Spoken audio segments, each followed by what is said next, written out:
All right, let's just jump right into this explainer because we're looking at a genuinely dramatic shift in Indian corporate law today. We're talking about the moment when doing social good went from being just a, voluntary moral choice to a strict, hard and fast legal obligation. Our focus is the Companies Act of 2013, specifically the mandates buried right inside Section 135. It's actually a pretty wild historical milestone, considering India became the literal first country in the world to legally mandate corporate social responsibility, or CSR. We're going to unpack exactly how ethics practically became legislation. So, before 2014, corporate social initiatives were mostly voluntary. They were largely rooted in moral values, philanthropic traditions, and even philosophies like Mahatma Gandhi's concept of trusteeship, the idea that businesses should act as stewards of public wealth. But man, did that landscape shift fast. On April 1st, 2014, the requirement to officially form CSR committees kicked in, and then, just 2 weeks later, on April 15th, the government officially enacted Section 135. Almost overnight, corporate philanthropy became a totally non-negotiable compliance reality for the country's biggest economic players. So for this explainer, we're mapping out this compliance journey across 5 main chapters. First, defining CSR. Second, the threshold for action. Third, the engine running it. Fourth, the real-world impact. And finally, the stakes of noncompliance. All right, Chapter 1, the catalyst, defining corporate social responsibility. The United Nations basically defines CSR as a self-regulating business model. But, what does that actually mean in the real world? Essentially, it means integrating social and environmental concerns directly into a company's core day-to-day operations. For decades, corporate charity was kind of viewed as an afterthought, right? Maybe a seasonal PR stunt or a totally disconnected charity wing. But this legislation sought to completely flip that dynamic. The goal here is a model where a company's accountability to the public and the environment is weighed just as heavily as its accountability to its shareholders.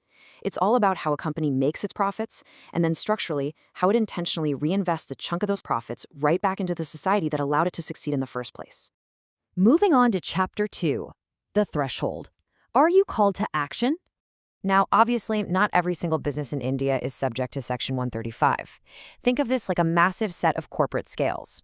If a company hits even one of these 3 massive financial metrics during any financial year, the mandate is instantly triggered.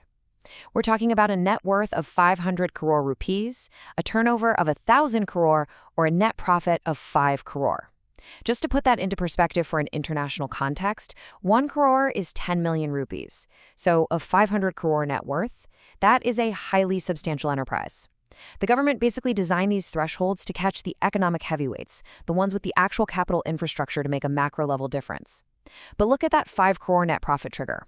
That ensures that highly profitable, even if they're smaller or more niche firms, are also brought to the table. Hit just one of those numbers and you're officially called to action. All right, Chapter 3, the engine, the 2% rule, and the committee. Here's where the math comes in. By law, applicable companies have to spend exactly 2% of their average net profits. But it's not just based on one lucky year. It's calculated by averaging the net profits made during the 3 immediately preceding financial years. Honestly, this is a brilliant structural mechanism because it totally smooths out market volatility. If a company has an absolute blockbuster year followed by a massive slump, that 3-year average protects them from being over-leveraged by this mandate. And on the flip side, it guarantees consistent, predictable funding for long-term social projects. So 2% of that multi-year average is the mandatory chunk of change that must be legally set aside. No guesswork, just a standardized financial baseline across the whole corporate sector. But to manage that 2%, the law requires a specialized committee. You need at least 4 company directors to step up and sequentially navigate a really strict set of procedures. This takes CSR out of middle management and drops it squarely into the laps of the C-suite. Step 1, they have to formulate and recommend a formal CSR policy. Step 2, prepare a precise budget and actually select the activities.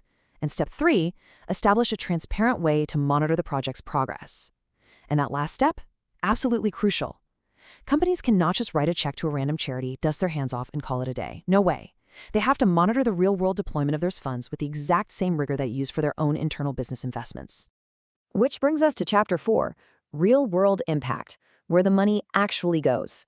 So the government absolutely does not let companies blow this cash on vanity projects. The approved activities are highly regulated to make sure funds hit critical socioeconomic areas. We're talking about tangible, on-the-ground stuff, distributing safe drinking water, eradicating severe hunger and malnutrition, or physically building vocational training facilities to empower marginalized groups, specifically focusing on women, children, and the differently abled. The money also flows into planting trees for environmental sustainability, and the law even allows direct corporate donations to the Prime Minister's National Relief Fund for national disasters. By locking down this list, the legislation ensures billions of rupees are systematically injected into rural development and slum areas every single year. It takes all that dense corporate compliance jargon and translates it directly into highly visible human infrastructure. And finally, Chapter 5, the stakes, the cost of noncompliance. So you might be wondering, are these just friendly guidelines? Not even close. When a company fails to disclose its CSR implementation details, the penalties are incredibly severe. For context, 1 lakh equals 100,000 rupees. The initial fines for a company start at 50,000 rupees, but they can flash all the way up to a staggering maximum of 25 lakhs. That's 2.5 million rupees. And here's the real kicker. This isn't just a faceless fine paid out of the company treasury. The legislation includes a very real threat of up to 3 years in prison for the defaulting company officers themselves.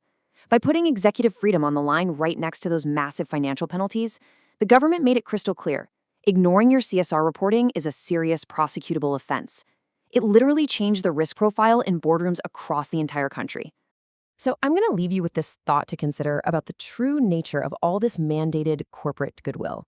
When charity and community development are legally enforced, backed by the very real threat of millions in fines and actual jail time, does it remain a genuine social responsibility, or does it inevitably just become another rigid, calculated cost of doing business? It is such a fascinating intersection of corporate law, structural compliance, and economic reality.